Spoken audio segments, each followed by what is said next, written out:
Hello my fine young family Watsits, how are you doing? Now today I'm going to talk about consensus theory. Before I get stuck into all of this, I just want to say Happy New Year!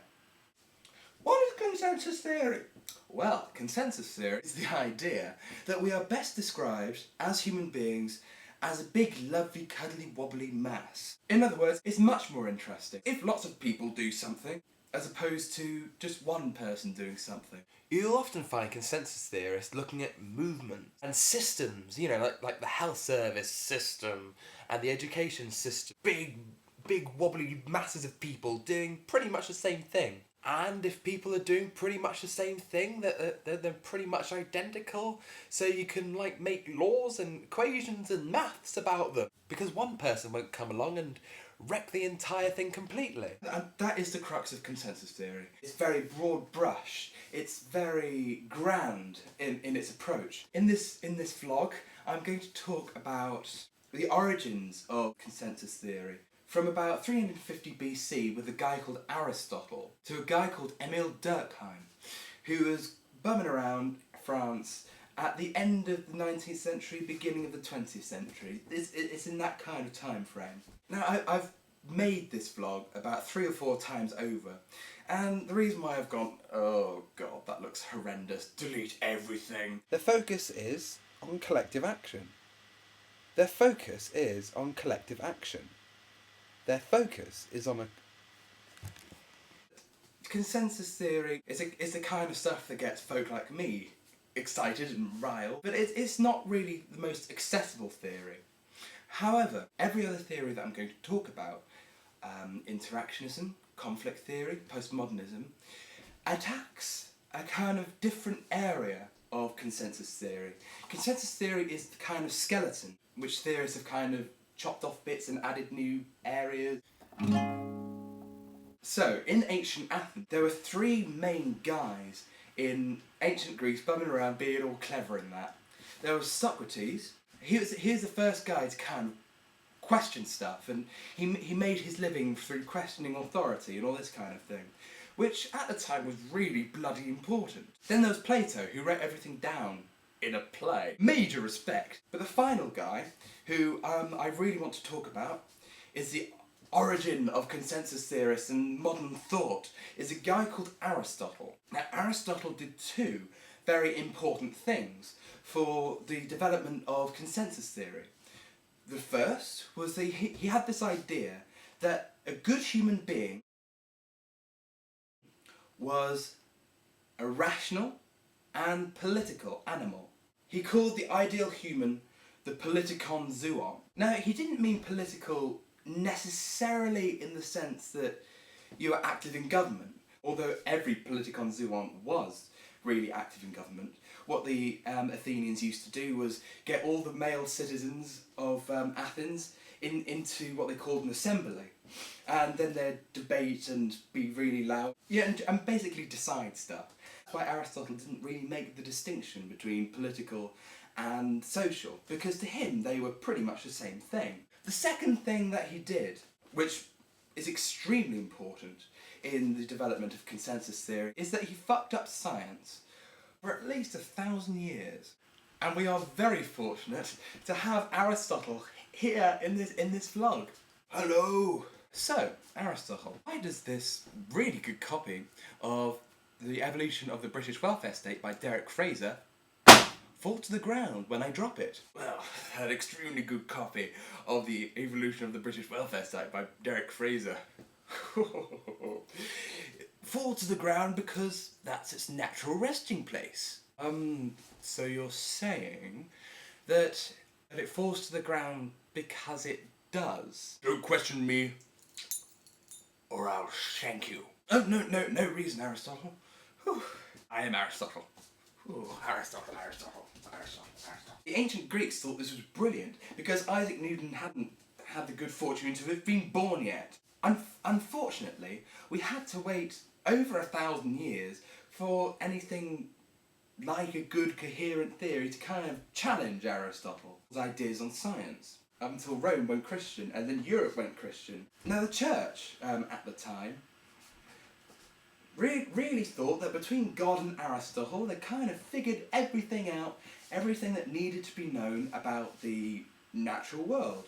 And then nothing happened until the Enlightenment! This was a movement of really cool, hard-ass intellectuals. Galileo, Newton, both of whom are as awesome as the chord of G-sharp major, who came along and kind of challenged the church's and Aristotle's views on the world and why it happened. This pissed the church off quite considerably, as you would imagine, because what they had done in this intervening period was kind of controlled a great group of people into doing exactly what they wanted. Because lots and lots of peasants were really illiterate at the time and couldn't really read English, let alone Latin, which was the standard language of Bibles, up until lots of people got really, really angry and started demanding translations and things.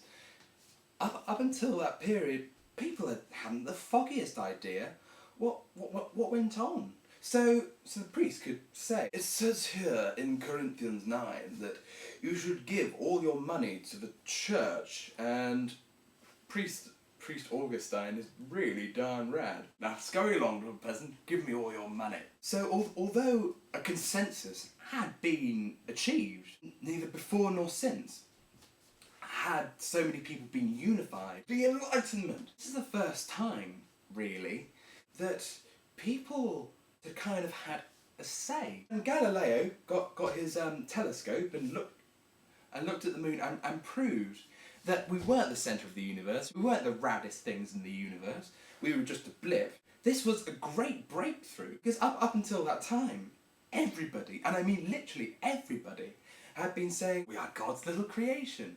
We are so awesome, we are at the centre of the universe, everything revolves around us. Which Galileo proved really wasn't the case, and we weren't really that special. So from about the 1600s onwards, the Enlightenment threw a metaphorical spanner in the works of this very carefully constructed regime that the powers that be had kind of established. By the 1800s, everyone was in a bit of a tizzy.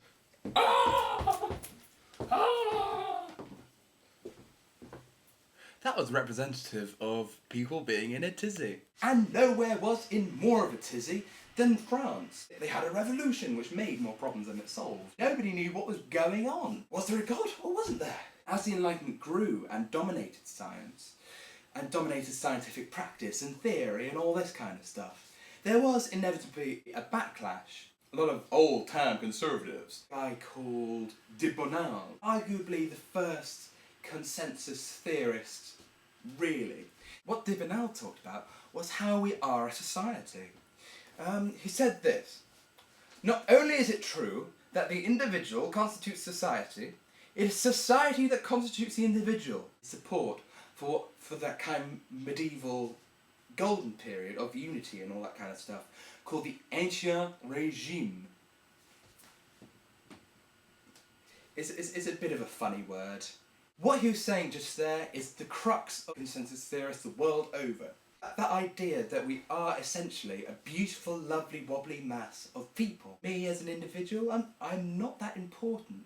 But me plus my family plus lots and lots of families and individuals the world over are important. And if they all do the same thing, then yeah, there must be patterns in it and all this kind of thing.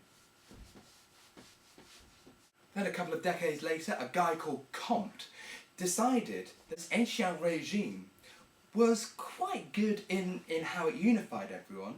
It was a pretty darn cool society, but it was quite exploitative.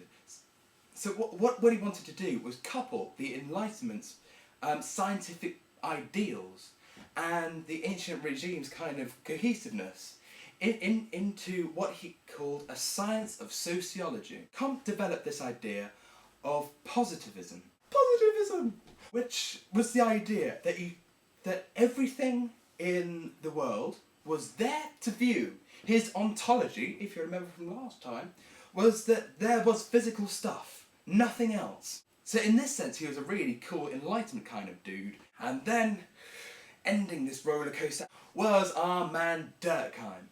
Durkheim differed from everyone before him because he actually went out and studied stuff. That's why he's considered the founding father of consensus theory, whereas Aristotle, Dibonald and Comte, they kind of aren't. Their kind of background, their context. Durkheim's masterpiece, his Sgt. Pepper's, his Mona Lisa, was a book called Suicide, a study in sociology. What? What has suicide got to do with society? The numbers of people committing suicide in turn of the century Europe had remained pretty much stable since records began, which admittedly wasn't very long, but still it was a fair stretch. Now, as you remember, France at this time was in a bit of a tizzy, and so was Europe, but France more so because of the whole revolution kind of thing. Then Napoleon, then never having a government for more than 6 months. Now, the fancy term for this tizzy is what Durkheim called anomie. And what anomie was for Durkheim and all consensus theorists was a state of normlessness, where no one knows what's going on, where no one gives a solitary toss about the next person, and crucially, no one participates in a society. What Durkheim found out in his book was that more anomic societies, like Protestant societies, which didn't have such established rules, had a much higher suicide rate than more traditional societies, like the Ancien regime kind of Catholic societies. What Durkheim established was that suicide, like education and the health service and religion and big broad brush things like that, was that suicide, although seeming to be quite individualistic, was determined quite a lot by your society. And he called these concepts social facts, in a kind of attempt to be a kind of sociological Steve Irwin, jumping on the anomie that is a wriggling, huge alligator. So Durkheim, like Comte, was really quite torn between the cool but individualistic ideas of the Enlightenment and the oppressive but socially cohesive ancient regime.